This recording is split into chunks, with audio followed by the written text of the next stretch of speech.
صحیح بخاری مسلم دونوں میں حدیث ہے، نبی صلی اللہ علیہ وآلہ وسلم نے فرمایا جو شخص یہ چاہے کہ اس کے رزق میں برکت کر دی جائے، عمر دراز کر دی جائے، تو اپنے رشتہ داروں کے ساتھ اس نے سلوک کرے، لیکن یہ بھی تقدیر میں لکھا ہوا ہوگا کہ وہ کرے گا تو یہ ہو جائے گا، تو اسی کو توفیق ملے گی نا۔ تو اللہ تعالیٰ اس کی عمر میں برکت صرف یہ نہیں ہے کہ ایک بندہ 60 سال کا ہے تو اب 100 سال پہ مرے، کئی 100 سال کی زندگی پاتے ہیں اور کام چوانی کا بھی نہیں کر کے مرتے، اور بعض لوگ 50 سال میں اتنا کام۔ امام شافعی کی عمر 55 سال تھی صرف جب فوت ہوئے ہیں، چلو شافعی کو تو چھوڑ دیں، اس سے پہلے آ جائے عمر بن عبدالعزیز 38 سال کی عمر میں فوت ہوئے ہیں۔ 38 سال کی عمر میں 3 براعظموں پہ ایسے نفوذ چھوڑ گئے ہیں کہ آج دنیا حیران ہے، تو ان کو تو عمر بھی کوئی نہیں ملی ہے۔ یہ نہیں ہوتا کہ آپ کو عمر کتنی ملی ہے، آپ نے اس عمر میں کیا کیا ہے۔ آپ اللہ تعالیٰ آپ کو اسی ٹائم میں اتنی برکت، میں اپنے لیے آپ کو بات کرتا ہوں، میں کسی کیا بات کروں، میری زندگی خود اس چیز کا نمونہ ہے۔ آج جب لوگ یہ نہیں کہتے ہیں یار اس نے اتنے ویڈیوز چڑھا دی ہیں، کتنے بیٹھ کے ریکارڈ کرانا رہنا، حالانکہ ہفتے میں ایک ریکارڈ ہوتی ہے، صرف روزانہ ہوتی بھی نہیں ہے، لیکن کنسسٹنسی کے ساتھ، اللہ کی مدد کے ساتھ آپ اگر یہ کام لے کے چلتے رہیں تو slow and steady wins the race.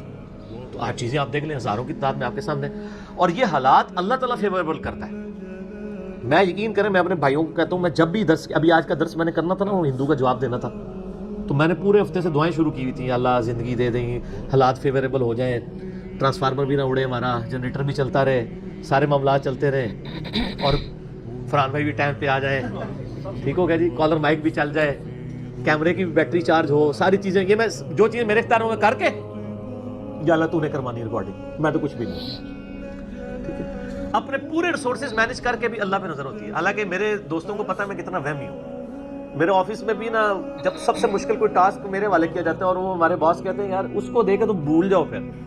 وہ کام کر کے آپ کو بتائے گا،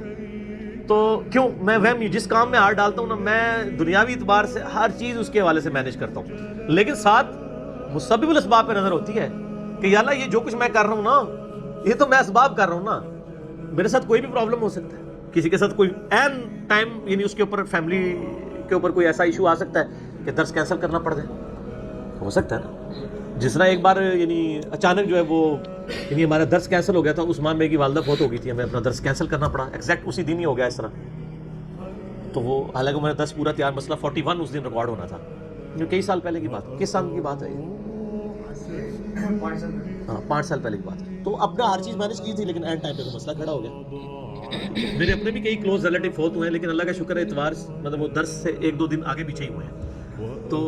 اللہ تعالیٰ نے یعنی معاملات کو سیٹل کر دیا۔ اس ساری چیزیں سر فیوریبل ہونا، پھر تو یہ وہ سوال کی طرف ہوں کہ رشتہ داروں سے اس نے سلوک کریں، اللہ تعالیٰ رزق میں اضافہ کرے گا، عمر میں اضافہ کر دے گا، یعنی برکت ڈال دے گا، تھوڑی چیز بھی کفایت کر دے گی۔ ابو داؤد میں ایک حدیث ہے، ایک صحابی کہتے ہیں میری ماں فوت ہوگی، فرمایا اپنی خالہ کے ساتھ اس نے سلوک کرا، ٹھیک ہو گیا، تو یہ رزق کے بڑھنے کا ذریعہ۔ باقی دعا تو ایک ہی ہے، اللہم ربنا آتنا فی الدنیا حسنہ وفی الآخرۃ حسنہ وقنا عذاب النار۔ یہ دنیا کے ہر کام کے لیے دعا ہے، رزق کی برکت کے لیے، اولاد کے لیے، اولاد کے اچھے مستقبل کے لیے،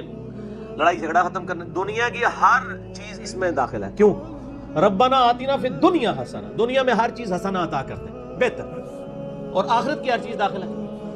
وفی الآخرۃ حسنہ، آخرت میں قبر بھی شامل ہے، میدان حشر بھی، میدان عدل بھی، یہ واقعہ عذاب القبر، واقعہ عذاب الحشر، یہ کہنے کی ضرورت نہیں ہے۔ بخاری مسلم میں حدیث ہے جو مر گیا اس کی قیامت قائم ہوگی، وہ آخرت میں داخل ہو گیا، اس میں سب کچھ ہے۔ اس میں ایک صحیح مسلم کی حدیث میں بتا دیتا ہوں، ایک صحابی تھے، بیماری کی وجہ سے اتنے کمزور ہو گئے کہ چڑیا کی طرح ان کا جسم ہو گیا۔